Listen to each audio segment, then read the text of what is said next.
It was a Saturday afternoon at Imola, a classic circuit that demands respect. Q1 had just begun. Cars were out on track setting first fast laps.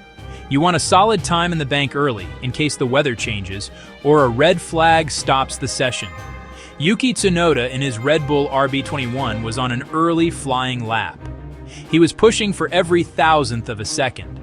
The car looked quick, potential for a strong showing. Then, in an instant, it went wrong. Approaching the fast entry to Variante Villeneuve, the car snapped. Minutes into the session, on his first representative lap, the RB21 speared to the right, out of control. It headed straight for the unforgiving barriers. The impact was enormous and violent. Silence fell over the grandstands, then gasps and murmurs. The session was immediately red flagged. All focus shifted to the driver's well-being. To understand what happened, you have to look closely at the corner where the crash occurred. The Variante Villeneuve is a fast left-right chicane. Drivers approach it at very high speed, needing to brake hard, turn in with precision. The curbs on the inside of the corners are aggressive. You can use them to help rotate the car carry more speed through, but there is a limit. Go too far, take too much of the curb, and the car can become unsettled.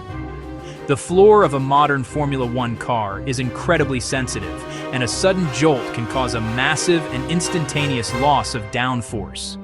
This appears to be precisely what happened to Yuki. On his first flying lap, he was trying to find that limit. He attacked the entry to the chicane, ran too far over the curbing, bottomed the car, and the rear end immediately stepped out. At that speed, a driver becomes a passenger. The violence of the impact was clear to see. I will show you the crash now. As you can see, the crash was massive. The rear wing was gone. The suspension was shattered, and the gearbox casing was likely cracked. The force was so severe it also damaged the front of the car as it spun and flipped. It was a testament to modern safety that the survival cell remained intact, protecting him from harm. Thankfully, Yuki Tsunoda was able to climb out on his own.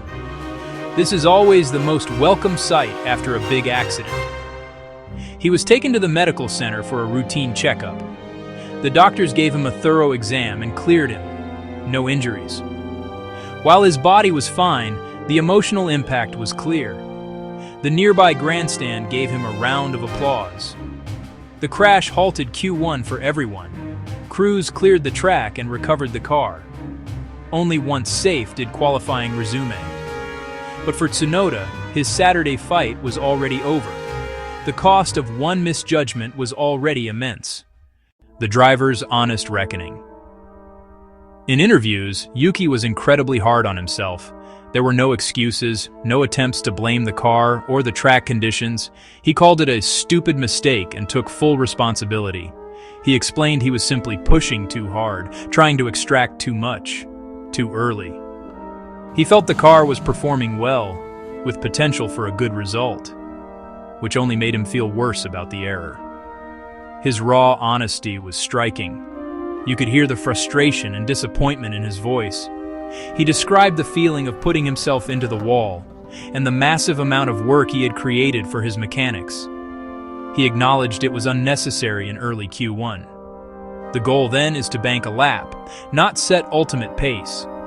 He admitted he didn't fully understand the car's absolute limit over one lap.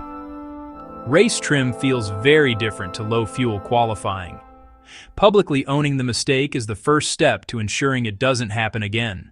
The long night for the mechanics. As soon as the car returned, the assessment began. This was not a simple repair. The suspension arms were shattered. The floor was destroyed. The front wing was obliterated, and so was the rear wing. The critical question was the survival cell. Out of caution and by regulation, they chose a spare chassis. Building a car from a bare tub is one of the biggest jobs in a weekend. Every component had to be transferred or replaced. A fresh Honda power unit went in, including a new internal combustion engine, turbocharger, MGU-H, MGU-K, and the energy store. Gearbox, cooling systems, and wiring looms followed, with hydraulic and electronic checks meticulous and complete. A testament to skill, dedication, and teamwork through the night. The consequences extended far beyond the damage. There were significant sporting penalties to pay. Building up a spare chassis and changing so many parts breached Parc Fermé rules. Once qualifying starts, you cannot significantly alter the car. Building a new car is as significant as it gets. As a result, Yuki had to start from the pit lane. An official decision confirmed it. He would wait until the field passed the pit exit, then join several seconds behind. Fitting a new power unit had season-long implications. Drivers have limited component allocations.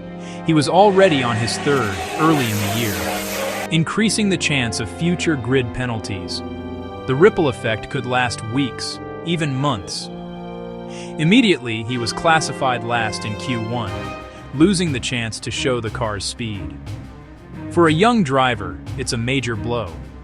One lapse affecting a weekend, and perhaps a campaign. A hard lesson, a way forward. Yuki Tsunoda's crash was dramatic and costly, but a pivotal learning moment. He pushed too hard on his first flying lap, took too much curb, and lost the car. The impact and flip caused extensive damage, forcing an all-night rebuild and consigning him to a pit lane start. The most important outcome, he was unharmed. Modern F1 safety did its job. He showed maturity and accountability. The right takeaway, better understand the limit. Great drivers learn and come back stronger. The team proved its resolve overnight. Now it's about turning pain into progress. Apply the lesson. Rebuild the confidence. Come back a more complete and formidable driver.